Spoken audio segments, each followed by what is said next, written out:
Hi Libra, welcome po sa inyong reading. So this is for July the 8th to July the 10th reading. So para po sa mga bago, don't forget to click the subscribe button. Smash the like button, comment below kung kayo po yung nakaka-resonate and hit the notification bell. So kung gusto niyo po ng dalawang reading po sa akin, might as well subscribe na rin kayo dun sa ating kabilang channel, that is Babaylan TV. Yan po ang ating unang channel catered for our international audience, and nagla-live din po tayo doon, no? Doon po ako nagla-live. You can join the live sessions. You're very much welcome. Ano po? So, Libra, I want you to know that this is a general reading. So you may resonate with the entire reading, or you may resonate with some bits and pieces of the reading. Take what's only yours. So magsimula na tayo, no? Libra, parang feeling ko it's either your connection is fluctuating.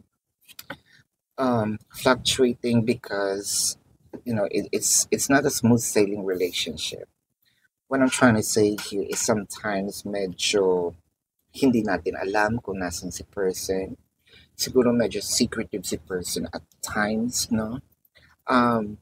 Or talagang napapansin natin na humuhupa, no? Hindi na ganun kalambing si person, may mga changes. For a few numbers of you, baka nga na-ghost na tayo, no, ni person.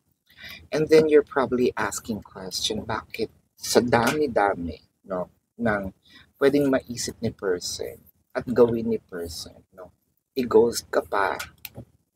Kasi meron pa ditong connection somewhat. You're still hoping and believing na si person is magbabago, no? What I am seeing in here is probably you are missing your person that much. I feel like meron ditong ginawa, no, si person na medyo napilitan siyang, kumbaga, it was a request or demand of other people na either iwan mo si Libra. This is not a willful decision or a decision that I just made myself, no. Yeah, Two of Swords and the Page of Pentacles.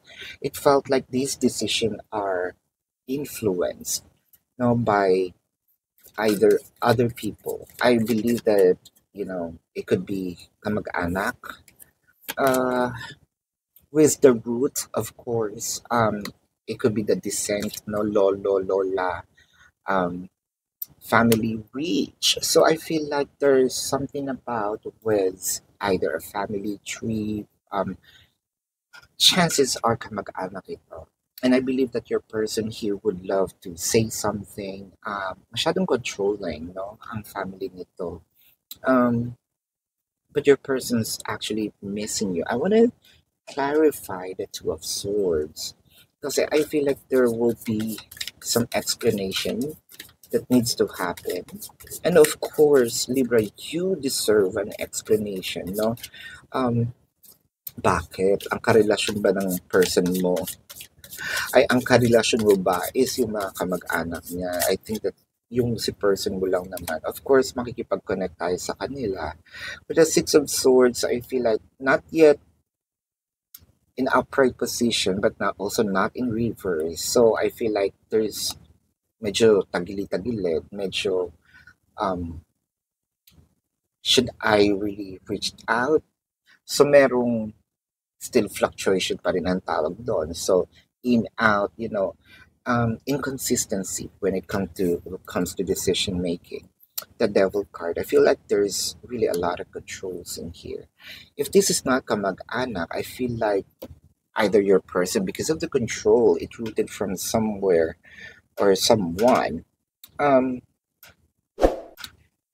Libra, I feel like your person might be like a blackmail, no? Napa-blackmail si person kaya hindi siya kaya nagawa niya ang mga bagay-bagay at bigla siyang nawala. Um, why?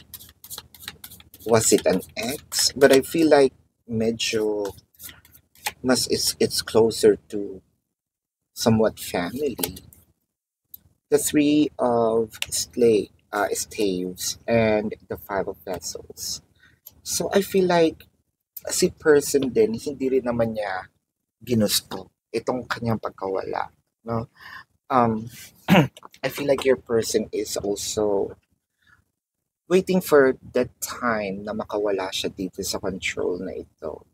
And to explain, there's also something in here that your person is regretting.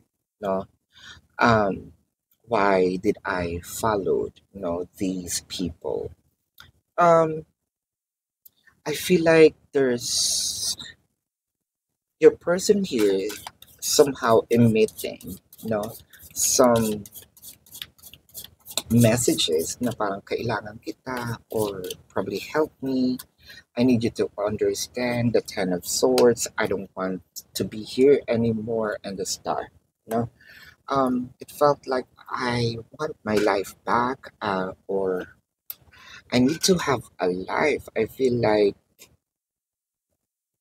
I feel like I'm almost a puppet in here.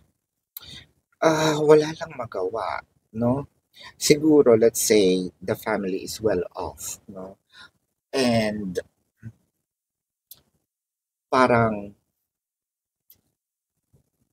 or the family is also powerful, if I may say, probably politicians, or probably has something to say in the community.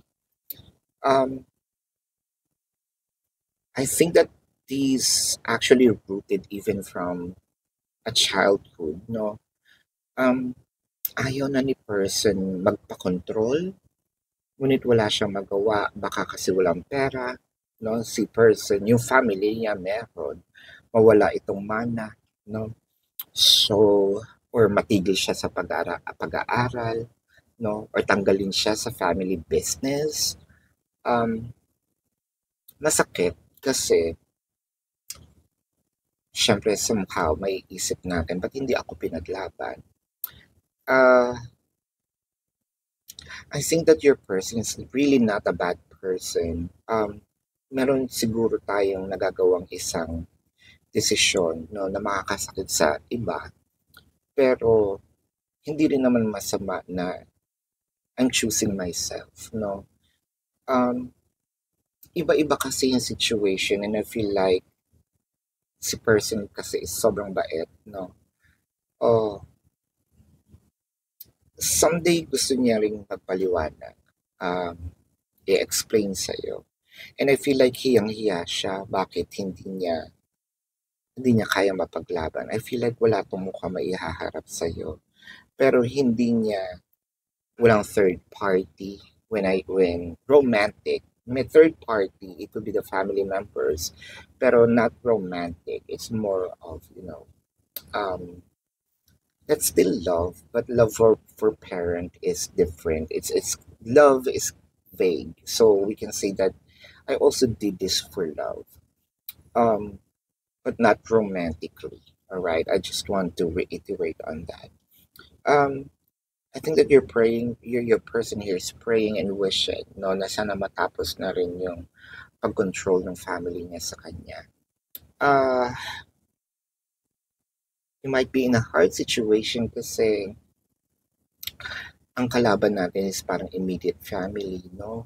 So, I'm just also praying for whatever it's worth.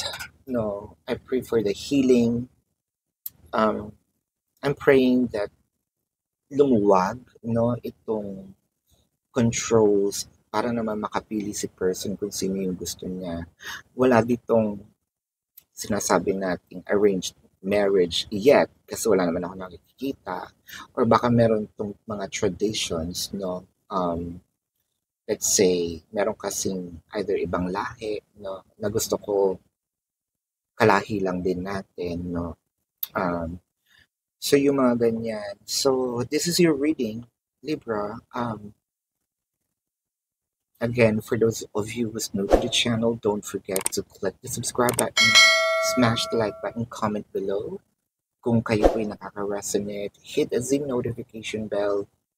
And Libra, kung gusto niyo po ng dalawang reading sa akin, sa kabilang channel po yan, that is Babaylan TV. Meron din po tayong mga readings doon, so might as well check on it. Sa live sessions po, you're very much welcome para makapagtanong. Pero kung hindi po kayo nakakaabot sa live sessions, pwede naman po dito sa comment section as long as the question is answerable by yes or no. And Libra, i-check nyo po no, itong ating link. No? Kung di kasi kayo masasatisfy sa yes or no na sagot, sa link po, pwede kayong magtanong with an answer of explanation. No? Nandun po yung how much per question, the QR code for the payment method, no? And I also created a discounted price of 4 questions plus 1. Ano po? So, Libra, kung gusto nyo rin po mag-avail ng ating private reading, nasa description box po yan. Love and light to you. Namaste. See you po sa susunod na reading. Goodbye. You want the best of my heart, you just gotta see